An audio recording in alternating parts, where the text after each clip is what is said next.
Olá, tudo bem? Mais uma vez eu e vocês. Neste vídeo quero trazer um assunto que ainda nos dias de hoje tem aqueles que não acreditam, que não conseguem compreender a grandeza da ressurreição de Cristo. Se Cristo não ressuscitou, é vã a nossa fé. Se Cristo não ressuscitou, nosso cristianismo não vale de nada, nossa esperança é frustrada. Mas pela graça de Deus, esse conceito não é legítimo. Cristo verdadeiramente ressuscitou e está vivo à direita do Pai. Podemos sim crer que seremos ressuscitados com Cristo após a nossa morte e que entraremos na tão esperada vida eterna. Aleluia, glória a Deus por isso. Então, o tema de hoje, a ressurreição de Cristo, o penhor da nossa ressurreição. Em 1 Coríntios 15, de 12 a 28, diz: Ora, se está sendo pregado que Cristo ressuscitou dentre os mortos, como alguns de vocês estão dizendo que não existe ressurreição dos mortos? Se não há ressurreição dos mortos, nem Cristo ressuscitou, e se Cristo não ressuscitou, é inútil a nossa pregação, como também é inútil a fé que vocês têm. Mais que isso, seremos considerados falsas testemunhas de Deus, pois contra ele testemunhamos que ressuscitou a Cristo dentre os mortos. Mas, se de fato os mortos não ressuscitam, ele também não ressuscitou a Cristo, pois se os mortos não ressuscitam, nem mesmo Cristo ressuscitou. E se Cristo não ressuscitou, inútil é a fé que vocês têm, e ainda estão em seus pecados. Nesse caso também, os que dormiram em Cristo estão perdidos. Se é somente para essa vida que temos esperança em Cristo, somos de todos os homens os mais dignos de compaixão. Mas, de fato, Cristo ressuscitou dentre os mortos, sendo ele as primícias entre aqueles que dormiram. Visto que a morte veio por meio de um só homem, também a ressurreição dos mortos veio por meio de um só homem. Pois da mesma forma que em Adão todos morrem, em Cristo todos serão vivificados. Mas cada um por sua vez, Cristo o primeiro, depois, quando ele vier, os que lhe pertencem. Então virá o fim, quando ele entregar o reino a Deus, o Pai, depois de ter destruído todo o domínio, toda a autoridade e todo o poder. Pois é necessário que ele reine até que todos os seus inimigos sejam postos debaixo dos seus pés. O último inimigo a ser destruído é a morte, porque ele tudo sujeitou debaixo dos seus pés. Ora, quando se diz que tudo lhe foi sujeito, fica claro que isso não inclui o próprio Deus, que tudo submeteu a Cristo. Quando, porém, tudo lhe estiver sujeito, então o próprio Filho se sujeitará àquele que todas as coisas lhe sujeitou, a fim de que Deus seja tudo em todos. As consequências de se negar a ressurreição de Cristo. Tendo exposto os pontos salientes da mensagem do Evangelho, Paulo enfrenta os que negavam que os mortos ressuscitarão. Provavelmente eles sustentavam a ideia grega da imortalidade da alma, mas achavam difícil pensar no corpo como ressuscitando. Paulo deduz a conclusão lógica da posição deles: se mortos não ressuscitam, Cristo não pode ter ressuscitado. Se ele não ressuscitou, a fé cristã é vazia. Os opositores estão golpeando o âmago da fé. Paulo começa mostrando as consequências da doutrina errônea. Se os homens em geral não ressuscitam, segue-se então que Cristo não ressuscitou. Logo, se os homens não ressuscitam, nem Cristo ressuscitou. Se não há ressurreição por trás da pregação, esta que se demonstrou que não é peculiar a Paulo, mas comum a todos os apóstolos, não tem conteúdo, não tem substância. E é a ressurreição que mostra que Deus está na pregação. E se não houver ressurreição, então a coisa toda não passa de um embuste. Há mais uma consequência. Se não há ressurreição, fica demonstrado que todos os apóstolos são mentirosos. Não se pode dizer que eles são homens honestos, que com sinceridade deram conselho que achavam que era bom, conquanto se mostre agora não tão bom como tinha imaginado. Pois o cristianismo não é um sistema de bom aconselhamento, e os pregadores não tinham falado simplesmente aos homens sobre uma boa maneira de viver. Que triste! Tinham testemunhado que Deus ressuscitou a Cristo. Basicamente, o cristianismo é um evangelho. É boa notícia do que Deus fez. A função dos pregadores é dar testemunho dos atos salvadores de Deus. Os apóstolos tinham feito justamente isso. Sim, e testificado que Deus ressuscitou a Cristo. Mas se for concedido que os mortos não ressuscitam, é impossível que Deus tenha feito isso. A fé em Cristo é uma coisa estéril, e o seu resultado é ainda permanecer em vossos pecados. Estar nos próprios pecados não é uma expressão comum. Outra passagem, Paulo fala de estar mortos em pecados, e isso nos lembra as palavras de nosso Senhor sobre morrer em pecados. Paulo já esclareceu que Cristo morreu pelos nossos pecados segundo as Escrituras, mas os homens ainda estão em seus pecados por não estarem em Cristo. Cristo morto sem ressurreição seria um Cristo condenado e não justificado. Como poderia justificar a outros? Nesse caso, a fé é fútil, pode sim dar um segundo sentido às palavras. Se Cristo não foi ressuscitado, eles ainda estão vivendo em seus pecados, como quaisquer pagãos.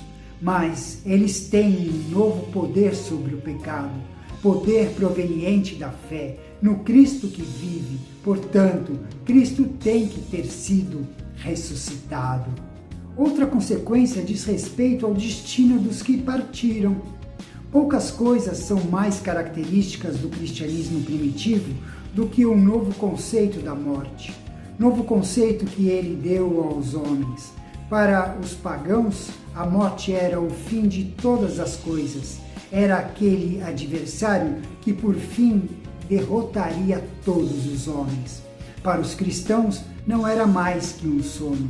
Cristo arrancara dela o seu aguilhão. Paulo podia falar da morte como lucro e do seu desejo de partir, de estar com Cristo. Assim, quando os crentes morriam, não deviam ser pranteados como os irremediavelmente perdidos. Os crentes estariam com Cristo, mas somente se houver ressurreição. Se Cristo não ressuscitou, então nem eles ressuscitarão. Se nessa vida pusermos nossa esperança em Cristo, e isso é tudo, nesse caso, somos os mais infelizes de todos os homens. A última palavra se traduz melhor por dignos de dó, se Cristo não ressuscitou. Digno de dó refere-se não tanto à dureza da sorte dos cristãos, como seu caráter como homens iludidos que merecem piedade. Não. Os homens têm posto as suas esperanças no Senhor, que há de trazer uma vida mais rica, mais completa e tudo que os distingue dos outros de forma especial.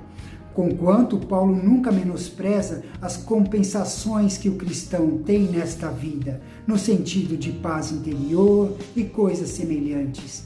É questão de puro senso comum ver que se esse mundo é tudo que existe, ninguém está mais alienado do que o cristão.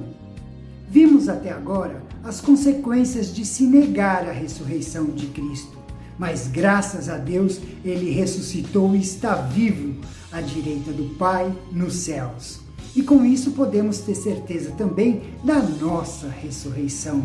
Em seguida veremos as consequências da ressurreição de Cristo, o que ocasionou sua ressurreição para nós e para o universo. As consequências da ressurreição de Cristo. Depois das consequências da negação da ressurreição do corpo, Paulo se volta alegremente para a certeza da ressurreição de Cristo. e para suas consequências. Mostra que ela implica na ressurreição dos crentes e daí passa a enumerar, na devida ordem, os acontecimentos dos últimos tempos. Todas as coisas serão, neste tempo, submetidas a Cristo. Mesmo a morte será subjugada. Com algumas pinceladas ousadas, ele pinta um emocionante quadro da final e completa a supremacia de Deus. Paulo não deixa dúvidas quanto à importância do assunto que trata. Está carregado de significado tanto para a presente maneira de viver do crente, como também para uma compreensão dos grandes acontecimentos que hão de ter lugar no fim desta era. Mas é assim, Cristo ressurgiu dos mortos. Aleluia! O fato da ressurreição de Cristo é afirmado com simplicidade e segurança. Não é só que Cristo ressuscitou num certo dia. Não, ele continua permanentemente em seu caráter de Senhor ressurreto. As primícias compreendiam o primeiro feixe da colheita que era trazido ao templo e oferecido ao Senhor. Num sentido, ele consagrava toda a colheita. Além disso, primícias implica na existência de frutos posteriores. Ambas as ideias vão ao ponto aqui. Cristo não foi o primeiro a ressuscitar dos mortos. Na verdade, ele próprio ressuscitara a alguns. Mas estes tinham que tornar a morrer. A ressurreição de Cristo foi para uma vida que não conhece morte. Nesse sentido, ele foi o primeiro e o precursor de todos os que haviam de estar nele. Na comparação com as primícias, a ideia de ressurreição de Cristo é um penhor e uma prova da ressurreição do seu povo. Dos que dormem, denota a continuidade do estado dos fiéis que partiram. A ideia de Cristo como segundo Adão é desenvolvida completamente nas Escrituras. A morte veio por um só homem refere-se à pena pronunciada para o primeiro pecado. Era mais que morte física. Quando o homem pecou, passou para um novo estado, e este é, ao mesmo tempo, dominado e simbolizado pela morte. É provável que não se esteja pensando na morte física e na morte espiritual como separadas, de sorte que uma envolve a outra. O pecado de Adão trouxe desgraça não só a ele, mas também a toda a sua posteridade. Mas se o pecado de Adão teve consequências de tão amplo alcance, assim teve também a ressurreição de Cristo. A ressurreição de Cristo dizia respeito não só a ele próprio, mas também a todos os que nele crescem. Exatamente como a morte veio ao mundo por meio de Adão, assim a vida veio ao mundo por meio de Cristo. A repetida expressão de Paulo, um homem, indica a realidade da encarnação. Cristo era tão verdadeiramente homem como era Adão. Era próprio que, como foi por um homem que a corrupção penetrou a raça humana, assim por um homem fosse vencida. O pensamento é levado mais adiante. Em Adão todos morrem.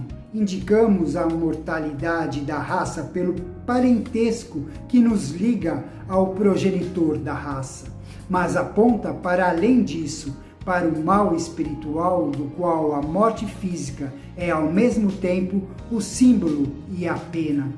Estamos envolvidos com Adão numa solidariedade de culpa. Há um sentido em que a raça é uma só, mas como o pecado trouxe inauditas consequências do mal, assim a obra expiatória de Cristo trouxe inauditas consequências do bem. Inauditas, em outras palavras, que nunca se ouviu dizer antes. Todos, nas duas metades deste versículo, provavelmente têm sentidos diversos. Na primeira metade, todos, refere-se à humanidade inteira, pois todos estamos em Adão. Na segunda, o termo é mais limitado, ampliando-se somente a todos os que estão em Cristo. O versículo não dá apoio nenhum ao universalismo. Em Adão, todos os que devem morrer, morrem. Em Cristo, todos os que devem viver, vivem. Serão vivificados. Refere-se a algo mais que a ressurreição como tal. Inclui a ideia da vida abundante que Cristo traz a todos os que estão nele. O fim tem em torno de si um ciclo indicativo de propósito. Fim significa meta e assim a ideia da consumação de todas as coisas daquele clímax a que todas as coisas estão destinadas a ser levadas. O pensamento de Paulo é que Cristo, no final, terá plena e completa autoridade sobre todas as coisas, sobre todos os homens, e que ele então entregará esta autoridade e este domínio a seu Pai. Quando Cristo voltar, será para reinar com majestade. Tudo que se opõe a Deus, então será subjugado. Aleluia! Assim Paulo fala de Cristo como reduzindo a nada todo principado, bem como toda potestade e poder. Glória a Deus! Principado, potestade e poder são três palavras que provavelmente não são empregadas para definir com precisão várias espécies de autoridade, mas a colocação delas juntas, a ideia de que naquele dia não há poder governante de nenhuma espécie que não fique completamente subserviente a Cristo. É um pensamento bem digno de se manter em mente quando os poderes da terra e do inferno parecem ser fortes. Muitas vezes parece ao cristão que os ímpios vão triunfar, mas essa aparência só pode ser temporária e ilusória. O clímax da história, Cristo e mais ninguém tem que reinar. O seu reinado é imaginado como uma marcha de conquista, quando ele reduz à sujeição os inimigos. Estes inimigos não são mencionados nominalmente, com exceção da morte. Mas esta exceção única talvez indique que os inimigos que Paulo tem em mente não são homens maus, mas forças malignas. A morte será despojada de todo o seu poder. Aleluia! Presentemente, nenhum homem pode resistir ao toque da morte. Naquele tempo, na eternidade, a morte não poderá tocar em ninguém. Todas as coisas é expressão enfática. Sujeitou de baixo significa o ato de sujeição único e de uma vez por todas. Estão sujeitas inclui a ideia do permanente estado de sujeição. O ponto focalizado por Paulo é que Deus, o Pai, deu ao Filho soberania ilimitada sobre toda a criação. Isso, porém, não envolve nenhuma violação da soberania do Pai, e isso se torna como óbvio. O clímax do processo deixar por baixo é sujeitar de baixo. O que Paulo está falando aqui é o ato de sujeitar-se o Filho ao Pai. Isso apresenta uma dificuldade para algumas pessoas que não podem ver como conciliar com um conceito trinitário de Deus, o fato de que um membro da divindade deva sujeitar-se ao outro. Deve-se ter em mente que Paulo não está falando da natureza essencial, quer de Cristo, quer do Pai. Está falando da obra que Cristo realizou e realizará. Ele morreu pelos homens, ressuscitou e retornará, subjugando todos os inimigos de Deus. Aleluia! O clímax da obra toda de Cristo virá quando ele entregar o reino àquele que é a imagem de todas as coisas. Tendo se tornado o homem para a realização dessa obra, tomou assim certa sujeição que necessariamente se imprime nessa obra, até a sua consumação, inclusive. O propósito disso é para que Deus seja tudo em todos. Essa é uma vigorosa expressão para a completa supremacia que naquele tempo será dele, tão obviamente. Calvino diz: todas as coisas são devolvidas a Deus como seu único princípio e fim, para que fiquem extremamente ligadas a Ele. Aleluia! Mas graças a Deus que Cristo realmente ressuscitou, Porque Ele ressuscitou, podemos crer no amanhã. Porque Ele ressuscitou, podemos crer na vida eterna. Porque Ele ressuscitou, podemos crer no futuro glorioso junto dele. Essa é a diferença do cristianismo para outras religiões, pois o nosso líder morreu e não ficou enterrado. Ele foi o único que ressuscitou dos mortos e está vivo nos céus, à destra do Todo-Poderoso. Ele reina para todos sempre. Aleluia! Glória a Deus! Que tremendo, não? Vou ficando por aqui. Por hoje é só. Encontro você no nosso próximo vídeo. Até lá! E Cristo vive!